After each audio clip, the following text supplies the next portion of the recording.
education টিকে আছাম চেনেলৰ সকলোকে স্বাগতম জনাইছোঁ আৰু বন্ধুসকল বহুত বহুত গুড নিউজ হয় কাৰণ মিউচুৱেলৰ যিটো ট্ৰান্সফাৰ লিংক আছিল সেইটো এতিয়া এক্টিভ হৈছে তৃতীয় মাসত গ'লে চেক কৰি চাব পাৰে প্ৰথম কথা আপোনালোকে কোনোবা যদি মিউচুৱেল ল'ব বিচাৰিছে তেনেহ'লে তেওঁলোকে মানে ক্ৰিয়েট প্ৰফাইল কৰি ল'বই লাগিব ক্ৰিয়েট প্ৰফাইল কৰাৰ পিছতে তেওঁলোকে পাৰিব মিউচুৱেল কৰিবলৈ এতিয়া মই দেখুৱাইছোঁ বাৰু এবাৰ তেওঁলোকৰ যেতিয়া প্ৰফাইলটো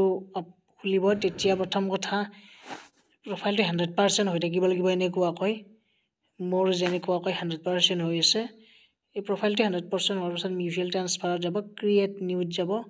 এই ক্ৰিয়েট নিউত যেতিয়া ক্লিক কৰিব তেতিয়া আপোনালোকৰ ক্ৰিয়েট নিউ কৰাৰ পিছত ইয়াৰ আগত এখন পেজ আহিব সেইখন তাৰ প্ৰচেছ কৰিব লাগিব প্ৰচিড কৰিব লাগিব তাৰ পিছত এনেকুৱাকৈ আহিব কৰাৰ পিছতে আপোনালোকে এনেকুৱাকৈ ইয়াত যে আছে ৰাইট ক্লিক কৰিব প্ৰচিড কৰি দিব তেতিয়া ক্ৰিয়েট কৰা হ'ল একাউণ্টটো আপোনালোকৰ ক্ৰিয়েট কৰাৰ পিছত প্ৰচিড কৰাৰ পিছতে আপোনালোকৰ এনেকুৱাকৈ ডিটেইলছখিনি আহি যাব নিজৰ ডিটেইলছখিনি স্কুলৰ ডিটেইলছখিনি আহি যাব আৰু ইয়াতে আপোনালোকৰ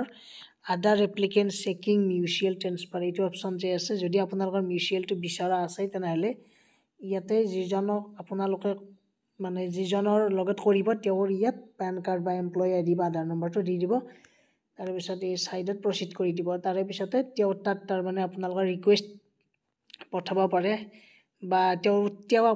আপোনাক ৰিকুৱেষ্ট পঠাব পাৰে আৰু ৰিকুৱেষ্ট পঠোৱাৰ পিছতে একচেপ্ট কৰি দিলে হ'ল গতিকে আপোনালোকে কৰি ল'ব বহুতে জানেই এইটো সৰু প্ৰচেছ হয় মই জাষ্ট আপডেটটো দিলোঁ আপোনালোকক সকলোৱে শ্বেয়াৰ কৰি দিব আৰু ছাবস্ক্ৰাইব কৰি বেল আইকনটো প্ৰেছ কৰি ৰাখক চেনেলটো ধন্যবাদ থেংক ইউ